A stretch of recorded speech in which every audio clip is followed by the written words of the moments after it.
Hello दोस्तों, स्वागत है आप सभी का हमारे चैनल पर, जहां हम करंट अफेयर्स को कवर करते हैं। और आज ऐसी ही एक और न्यूज़ को हम कवर करने जा रहे हैं जो कानून और धर्म के बीच में थोड़ी सी अनबन को दिखाता है। तो इस न्यूज़ को हम कवर करेंगे जिसमें सुप्रीम कोर्ट का एक जो जजमेंट आया, एक फैसला आया, जिसमें एक आर्मी ऑफिसर को जॉब से निकाल दिया गया है, केवल इसलिए क्योंकि वो गुरुद्वारे में अंदर एंटर नहीं हुए थे अन्य फौज के साथ में। तो आइए देखते हैं क्या खबर आ रही है। तो ये है चीफ जस्टिस जो सीजेआई बने हैं नए 53 वाले, 53वें सीजेआई बने हैं सूर्यकांत, जिन्होंने ये फैसला दिया है। तो ईसाई ऑफिसर केस, धार्मिक स्वतंत्रता कानून और सुप्रीम कोर्ट का रुख, इस पर क्या प्रभाव और चुनौतियां इसमें सामने देखने को मिली हैं। तो सुप्रीम कोर्ट बोला, आर्मी अफसर की बर्खास्तगी सही, अपील खारिज, कहा आप सेना के लायक नहीं, धार्मिक आदेश न मानने पर सेना से निकाले गए थे एक आर्मी ऑफिसर। ईसाई ऑफिसर ने गुरुद्वारे जाने से इनकार किया था, सुप्रीम कोर्ट का सख्त रुख, सेना में जगह नहीं उनके लिए, ये कहते हुए सेना से बाहर निकाल दिया गया उनको कि इस तरह के जो अधिकारी हैं जिनके अंदर डिसिप्लिन नहीं है, जिनको सेना में सबसे आगे होना चाहिए था लेकिन वो पीछे हट गए, तो इसलिए उनको सेना में नहीं रखा जाएगा, उनको बाहर निकाल दिया गया। ये केस 2017 से चल रहा है, लेकिन अब फाइनल इस पर जो है फैसला सुना दिया गया सूर्यकांत के द्वारा। तो यहाँ पर अलार्म न्यूज़पेपर में आर्टिकल छपे हुए आप यहाँ पर देख सकते हैं। घटना क्या हुई है, एक ईएसआई आर्मी ऑफिसर ने गुरुद्वारे में जाने से इनकार किया था जब पूरी ब्रिगेडियर जो उनकी पूरी टीम थी, तो वो गुरुद्वारे में एंटर हुए थे। कहीं भी युद्ध करने से पहले सबके अपने अपने रिचुअल्स होते हैं, सबके अपने अपने धार्मिक मान्यताएं होती हैं। तो कहीं भी जाने से पहले हम भी जब जाते हैं तो कुछ ना कुछ मतलब पूजा पाठ करके ऐसे ही जाते हैं। तो इसी तरह से ये भी जो इनकी सेना की टुकड़ी थी वो भी गुरुद्वारे में गई थी आशीर्वाद वगैरह लेने के लिए। लेकिन जो ईसाई ऑफिसर थे उन्होंने अंदर आने से एंटर जो था मना कर दिया था, एंटर नहीं हुए थे वो। सीनियर्स के आदेश नहीं मानने पर उसे सेवा से बर्खास्त कर दिया गया। ऑफिसर ने बर्खास्तगी को कोर्ट में चुनौती भी दी थी, हाईकोर्ट में जो थी, दिल्ली हाईकोर्ट में उन्होंने चुनौती दी थी कि इनको बर्खास्त किया गया है केवल गुरुद्वारे में एंटर ना करने से। ये मानते थे कि जो इनका ईसाई धर्म है वो इसके अगेंस्ट जाता है। ईसाई धर्म इजाज़त नहीं देता कि हम किसी और धर्म के जो स्थल हैं उनमें प्रवेश करें। सुप्रीम कोर्ट ने याचिका खारिज कर दी और ये फैसला सही बताया है। तो पहले जो पूरा मामला है वो क्या है, ये 2017 का मामला रहा। अफसर Samuel Kamal Singh 3rd cavalry regiment में लेफ्टिनेंट बने हुए थे। उनकी यूनिट में मंदिर और गुरुद्वारा था, वहाँ पर जो पूजा पाठ करने के लिए थी, गुरुद्वारा और मंदिर था जहाँ हर हफ्ते धार्मिक परेड होती थी। वे अपने सैनिकों के साथ वहाँ तक जाते थे, लेकिन मंदिर के सबसे अंदर वाले हिस्से में पूजा, हवन या आरती के दौरान वहाँ पर जाने से मना कर देते थे। उनका कहना यह था कि ईसाई धर्म में ये मान्यता नहीं है, वो यहाँ पर नहीं जा सकते हैं। उनका कहना था कि उनकी मान्यता ईसाई जिसकी अनुमति नहीं देता है, उनसे किसी देवी या देवता की पूजा करवाना गलत है। अफसर का आरोप था कि एक कमांडेंट लगातार उन पर दबाव डालता था और इसी वजह से मामला आगे भी बढ़ा था। दूसरी ओर सेना ने कहा कि उन्होंने कई बार समझाने के बाद भी रेजिमेंटल परेड में पूरी तरह हिस्सा नहीं लिया, जो स्पष्ट रूप से अनुशासनहीनता को दिखाता है, क्योंकि परेड का हिस्सा था गुरुद्वारा या जो मंदिर था वहाँ पर जाना, वहाँ पर पूजा पाठ करना एक परेड का हिस्सा माना जा रहा है।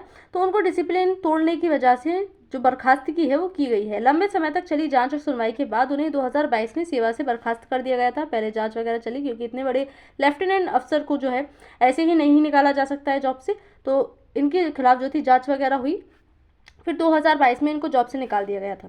बर्खास्त सैमुअल कमल सिंह केस की टाइमलाइन अगर हम देखें तो 2017 में ये शुरुआत होती है इस केस की। 2017 से 20 में साप्ताहिक धार्मिक परेड के दौरान मंदिर और गुरुद्वारे में जाने से वो इनकार कर देते हैं। 2020-21 में सैमुअल ने रेजिमेंट के आदेश को नहीं माना था, जिसे अनडिसिप्लिन यानी कि अनुशासनहीनता माना गया था। 2022 है उसमें फिर चीफ जस्टिस आर्मी स्टाफ के पास ये मामला पहुंचता है। सीडीएस इनके रिकॉर्ड देखते हैं तो फिर इनको बर्खास्त कर देते हैं, जो सीडीएस जनरल थी वहाँ पर। 2023 में बर्खास्तगी के आदेश को सैमुअल ने जो थी दिल्ली हाईकोर्ट में चुनौती दी कि उनके साथ गलत किया गया है। 30 मई 2025 में हाईकोर्ट ने बर्खास्तगी के आदेश को सही बताया और उनको बर्खास्त करने का ही आदेश दिया। फिर 25 नवंबर 2025 में जब ये मामला सुप्रीम कोर्ट जाता है तो सुप्रीम कोर्ट ने भी दिल्ली हाईकोर्ट की जो फैसला दिल्ली हाईकोर्ट ने दिया था उसको सही मानते हुए उसे बरकरार रखा है। सुप्रीम कोर्ट का केस जो था ये इतना रुख कठोर हमें देखने को मिला। तो कोर्ट ने कहा कि ऐसे व्यक्ति या सेना में कहीं भी स्थान नहीं हो सकता है जिस तरह से वो अपने धर्म को बढ़ावा दे रहे हैं। यानी कि धर्म को मानना कोई गलत बात नहीं है, सभी के पास स्वतंत्रता है। हमारे भारत में जो आर्टिकल 25 सभी को ये अधिकार देता है कि वो अपने धर्म को माने, लेकिन आप डिसिप्लिन को तोड़ रहे हैं क्योंकि आप आर्मी में हैं, आप एक ऑफिसर हैं, आपको ये भी ध्यान में देना चाहिए। आदेश ना मानना सेना के अनुशासन के विपरीत है। सेना में धार्मिक आधार पर किसी आदेश से इनकार स्वीकार्य नहीं होगा। अनुशासन सेना की रीढ़ होती है, क्योंकि हम देखते हैं कि आर्मी ऑफिसर्स के अंदर किस तरह का डिसिप्लिन होता है। वो कुछ भी छोड़ सकते हैं, लेकिन अपनी जो अनुशासन है, जो आर्मी के रूल्स हैं, उसको नहीं तोड़ सकते हैं। उसका उल्लंघन गंभीर अपराध माना जाता है और इसी की सज़ा उनको देते हुए उनको रिटायर कर दिया गया, यानी कि जो जॉब है उससे हटा दिया गया। यह आचरण किसी भी तरह स्वीकार्य नहीं है। जो सूर्यकांत चीफ जस्टिस हैं इंडिया के, अभी जो बने CJI, उन्होंने अपनी जो टिप्पणी है उसमें कहा, यह आचरण किसी भी तरह स्वीकार्य नहीं है। भारतीय सेना अपनी सेक्युलर परंपराओं और अनुशासन के लिए जानी जाती है। पूरे विश्व में जो हमारी सेना है, जो हमारी आर्मी है, वो अपने अनुशासन, अपने डिसिप्लिन के लिए ही जानी जाती है। आपने अपने ही जवानों की भावनाओं को ठेस पहुंचाई है, जिसकी वजह से आपको सेना से निकाला जाता है। गुरुद्वारा सेक्युलर जगहों में है, फिर भी आप अंदर नहीं गए। ये जवानों के सामने आप क्या उदाहरण पेश कर रहे थे? लीडर को आगे खड़ा होना पड़ता है, आप तो पीछे हट गए, क्योंकि वो लेफ्टिनेंट थे तो लीडर थे, और लीडर्स को आगे चलना पड़ता है, पूरी जो उनकी टुकड़ी होती है उसके साथ में। ऐसा ही एक और मामला जो धर्म को देखते हुए अगर देखें, जो धर्म के ही हिस्से में आता है, मतलब कि धर्म को देखते हुए, तो उसमें बिहार की जो अभी नई सरकार फिर से चुनी गई है, जिसमें नीतीश कुमार जो है फिर से बिहार के CM बन गए हैं, वो एक धर्म को बढ़ावा दे रहे हैं। वो सनातन धर्म को बढ़ावा देते हुए सनातन धर्म के लिए जो है काम कर रहे हैं। तो क्या ये सही हो सकता है? क्योंकि हमारा देश जो है वो तो धर्मनिरपेक्ष देश है। हमारा संविधान साफ तौर पर कहता है कि राज्य या सरकार जो है वो किसी भी एक धर्म को बढ़ावा नहीं दे सकती है। इससे जो भारत की विविधता है, जो अलग अलग धर्मों को मानने वाले लोग हैं, उनको जो है ठेस पहुंच सकती है।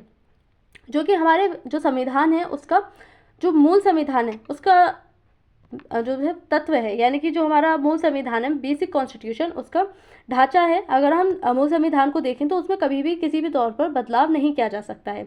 हालांकि संविधान में आर्टिकल 367 के तहत बदलाव हो सकता है, लेकिन जो हमारा मूल संविधान है उसमें बदलाव नहीं किया जा सकता। इसकी कोई परिभाषा नहीं दी गई है। ऐसी की तरफ से जो हमारी सुप्रीम कोर्ट है उसने कुछ मुख्य बिंदु, यानी कि कुछ जो पॉइंट्स हैं उनको इसमें रखा है, जैसे कि कार्यपालिका और विधायपालिका जो अलग अलग हैं वो रहेंगी, उनके बीच में टकराव होने की स्थिति में किस तरह के निर्णय लिए जाएंगे, वो सारी चीज़ें हमारे मूल ढांचे में सम्मिलित होती हैं। इसी तरह से जो हमारा सेक्युलरिज्म है, जो हमारी धर्मनिरपेक्षता है, वो भी हमारे मूल संविधान का तत्व है।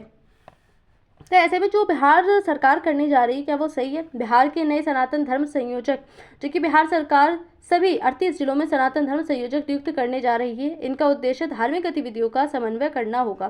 धार्मिक स्थलों और धार्मिक प्रथाओं की मॉनिटरिंग करेंगे। समाज में धार्मिक जागरूकता और सांस्कृतिक संरक्षण को भी बढ़ावा से मिलेगा। संस्कृति को बढ़ावा मिल रहा है, अच्छी बात है, लेकिन आप किसी एक पर्टिकुलर धर्म को बढ़ावा नहीं दे सकते हैं, क्योंकि हमारे संविधान के खिलाफ जाता है। ऐसे में ये मुद्दा अभी तक सुप्रीम कोर्ट नहीं पहुंचा है। हो सकता है जो अन्य धर्मों को मानने वाले लोग हैं वो इसको सुप्रीम कोर्ट लेकर के जाएं, क्योंकि ये कॉन्स्टिट्यूशन के बिल्कुल अगेंस्ट जाता है। ऐसे में जिस तरह का भी हमने सेना वाले जो सेना में है, सेना में जो अनुशासन है उसको ऊपर रखा गया है हमारी SC के द्वारा, उसी तरह से धर्मनिरपेक्षता को, क्योंकि जो हमारा देश है वो संविधान को सर्वोच्च मानता है, सब कुछ संविधान के बाद में ही आता है भारत में। तो ऐसे में सुप्रीम कोर्ट इसको खारिज कर सकती है। धार्मिक कैलेंडर की योजना ये शुरू करने जा रही बिहार सरकार। बिहार राज्य धार्मिक न्यास बोर्ड एक धार्मिक कैलेंडर लॉन्च करेगा। इसमें सनातन धर्म के सभी पर्व, त्योहार और पूजा की विस्तृत जानकारी होगी। धार्मिक परंपराओं को संरक्षित करने का प्रयास इसमें किया जाएगा। धार्मिक परंपराओं को, यानी कि केवल एक धर्म को, अगर ये सभी धर्मों को भी इस तरह की जो गतिविधियां हैं वो चलाने की कोशिश करेंगे तो भी राज्य को ये अनुमति नहीं है, क्योंकि जो हमारा अनुच्छेद 25 है, अनुच्छेद 25 सभी को धर्म की स्वतंत्रता का अधिकार जरूर दे रहा है। सभी जो नागरिक हैं वो अपनी जो उनकी खुद की मतलब पर्सनल लाइफ है उसमें अपने धर्म को रख सकते हैं, चाहे वो कोई नेता हो, चाहे जज हो या कोई भी हो, सभी को अपने धर्म को फॉलो करने का पूरा अधिकार है। लेकिन जो सरकार है, सरकार में रहते हुए सरकारी तौर पर इस तरह की गतिविधियां नहीं चलाई जा सकती हैं। हालांकि जो हमारा संविधान है वो साफ तौर पर ये कहता है कि राज्य या सरकार जो है वो किसी भी तरह से धर्म में हस्तक्षेप नहीं कर सकती है, लेकिन अगर किसी धर्म में धर्म के नाम पर कुछ गलत होता है तो सरकार उसमें पूरी तरह से हस्तक्षेप कर सकती है, उसको रोक सकती है। लेकिन एक ही धर्म को बढ़ावा देना ये कहीं से कहीं तक संविधान की जो है संविधान में नहीं है। संविधान पर इसका जो समाज है उस पर क्या इसका प्रभाव देखने को मिलेगा? तो धार्मिक मामलों में सरकारी भूमिका और भी ज़्यादा बढ़ेगी, जो कि संविधान खास तौर से मना करता है कि किसी भी तरह से कोई भी राज्य या कोई भी सरकार जो धर्म है उसको बढ़ावा नहीं देगी, केवल एक धर्म को। सांस्कृतिक एकजुटता और जागरूकता में वृद्धि होगी। हाँ, ये जरूर देखने को मिलेगा कि अगर जो सरकार है वो इस तरह की बढ़ावा देती है, सांस्कृतिक एकजुटता, जो जागरूकता है, जो धर्म के प्रति लोगों का प्रेम है, जो जागरूकता है उनकी, वो ज़रूर बढ़ेगी। लेकिन जो समाज है उसमें कहीं ना कहीं हमने अनबन भी देखने को मिलेगी, क्योंकि जो अन्य धर्मों को मानने वाले लोग हैं उनको आपत्ति हो सकती है। राजनीति में धर्म की भूमिका पर नई बहस भी छिड़ सकती है। जो राजनीति है, राजनीति में पूरी तरह से धर्म को मना किया जाता है कि सरकार किसी भी धर्म को जो है बढ़ावा नहीं देगी, तो ऐसे में ये मुद्दा छिड़ सकता है। धर्म और कानून में जिस तरह का टकराव चल रहा है वो कैसे, तो भारत में धर्म की स्वतंत्रता संविधान द्वारा संरक्षित है। सभी को अपना अपना धर्म मानने की, उसको प्रचार प्रसार करने की पूरी जो स्वतंत्रता है वो हमें हमारा धर्म, जो आर्टिकल 25 है, हमारा जो संविधान है, वो पूर्ण स्वतंत्रता देता है। लेकिन अनुशासन और राष्ट्रीय सुरक्षा वाली सेवाओं में आदेश जो होते हैं वो तो सर्वोपरि होते हैं। यानी कि अगर हम कोई भी ऐसी जॉब देखें अनुशासन वाली या राष्ट्रीय सुरक्षा, जो राष्ट्रीय सुरक्षा होती है वो किसी भी धर्म से, किसी भी चीज़ से सबसे ऊपर होती है। तो ऐसे में जो आर्मी ऑफिसर्स होते हैं या जो ऐसी कोई भी ऐसी जॉब में होते हैं, तो उनको अपने आदेश, जो अपने सीनियर होते हैं उनके आदेश सर्वोपरि होते हैं, अपना डिसिप्लिन सर्वोपरि होता है। धार्मिक स्वतंत्रता व्यक्तिगत है, लेकिन संस्थागत नियमों का पालन भी करना अनिवार्य होता है। सरकार और न्यायालय दोनों धार्मिक जो संतुलन बनाए रखने का प्रयास करते हैं। संविधान में धार्मिक स्वतंत्रता जो हमारा अनुच्छेद 25 हमें देता है। अनुच्छेद 25 सभी नागरिकों को धर्म मानने, पालन करने और प्रचार प्रसार करने का पूरा अधिकार देता है, लेकिन किसी पर जबरदस्ती दबाव नहीं बनाया जा सकता। यह अधिकार पूर्ण नहीं है। यह सार्वजनिक व्यवस्था, नैतिकता और स्वास्थ्य के अधीन है।